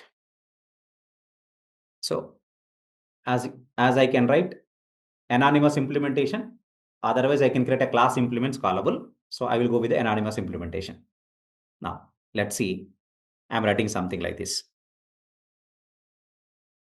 I'm writing executor service dot submit and new callable of string. The value type is string. New callable means I am creating anonymous implementation. Right? I am providing anonymous implementation, new callable of string, and I have to override a method called call method. Okay. And value type is string. This callable returns a value of type string. Okay, so the type parameter is replaced with actual type of string. Means what? Its call method will return a result of type string. So let's override the method. Let's override the method. This is call, the call method, and with return type is string. And now I'm just going to define some task. So the task can be return some string or whatever it is.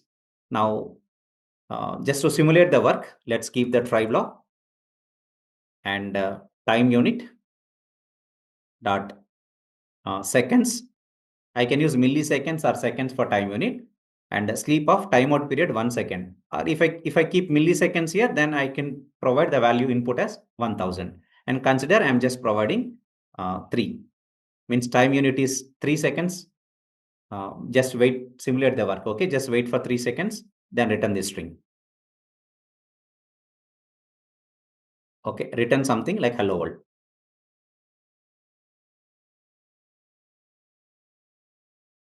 Okay, right.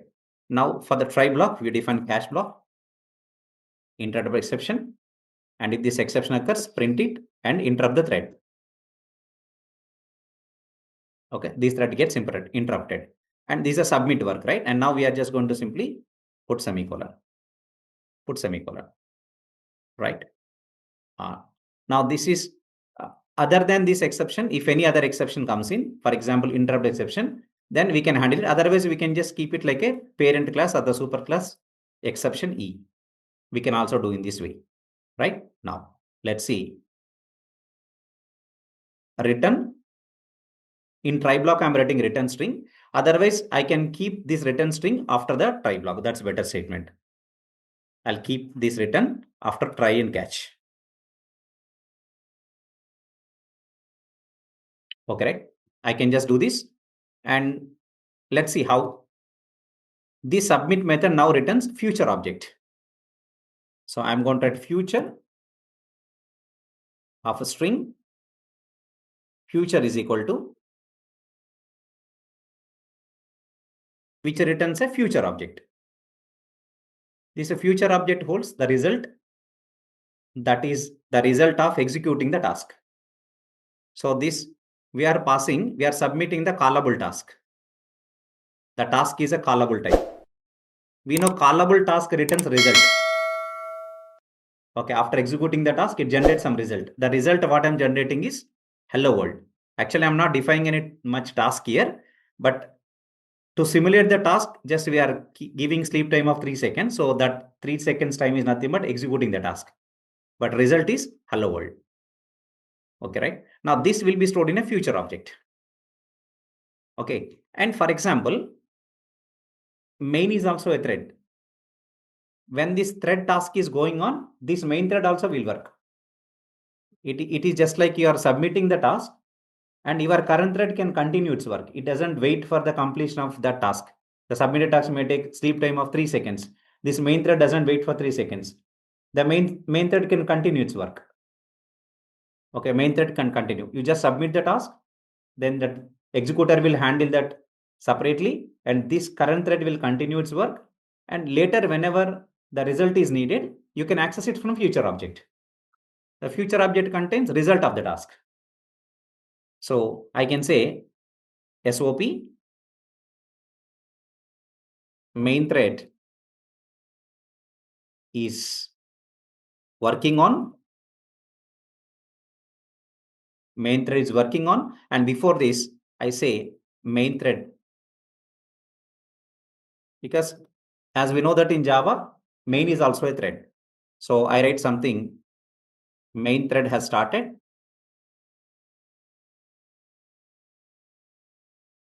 right? After the main thread has started, we are submitting some task to the executor. Task is submitted to the executor. SOP task is submitted to the executor.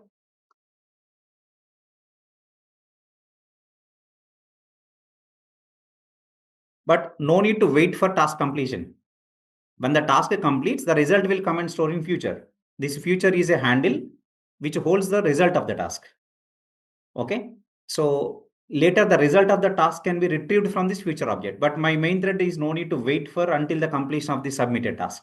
The executor will handle that by creating a separate thread, by getting a separate thread from thread pool, and my main thread is going to continue its work. So now I'm writing one SOP statement. The result of the submitted task. I can say future dot get method. So this get method, whenever I call the get method, right? This get method will return the result that is in the future object. Suppose by that time, if it is not ready, then this get method will block it until the task is completed and result is returned from the task. Okay, if in case if it is not completed. And whenever you call get method, it also throws interrupted exception. So that's why it is giving me error. Now I can simply try, I can keep the code in try, and also I can define a catch for this. Try, catch, either interrupt exception or execution exception. If anything comes in, then simply print the stack trace of the exception. So this is the coding part. So if once I can go back to the code, first we are creating one executor object called executor service by using this utility class called executors. Have given fixed thread pool of 5, but actually here I'm submitting only one task. Okay, right? Even single thread executor also enough for this. But here we are understanding about how to call the submit method. So the submit method, we should provide callable object as a parameter. Callable object also will do the task, will complete the task. Okay, whatever the task, we can define the task by callable object or runnable object. But if it is runnable object, task will be completed, but you don't have any handle or you don't get any result out of it. But if you want to get some result after completing the submitted task, then you should go for callable. And here you should override a single abstract method called call. Okay, and I'm not having much work, but I'm simulating like a work by giving some sleep time of 3 seconds. Then I'm returning the result. Okay, just a simulation of work here. This is called simulation of work. Okay, right. Now my main thread, once this executor submit method is called, then my main thread, main is also a current thread. Main is a default thread in Java, right? So basically what happens, this thread is not going to stop or block there. It can continue its work.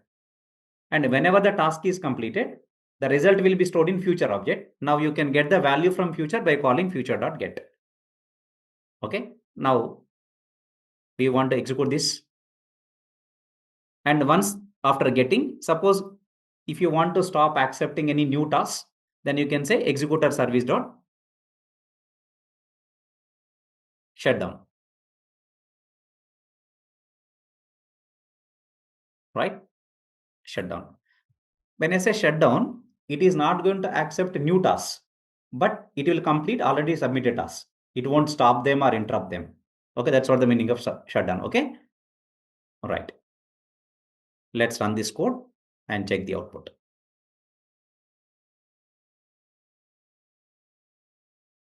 Now you can see main thread has started, task is submitted to the executor, main thread is working on, the result of the submitted task is hello world.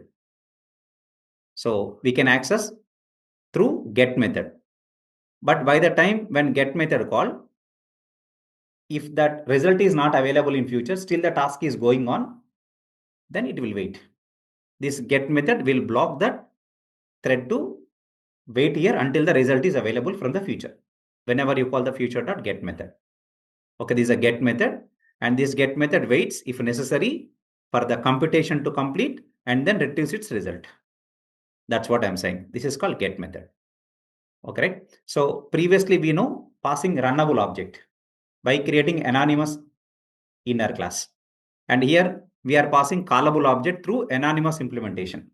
So as you know, directly we can define the implementation for an interface, and we can create an object for that implementation with a new keyword.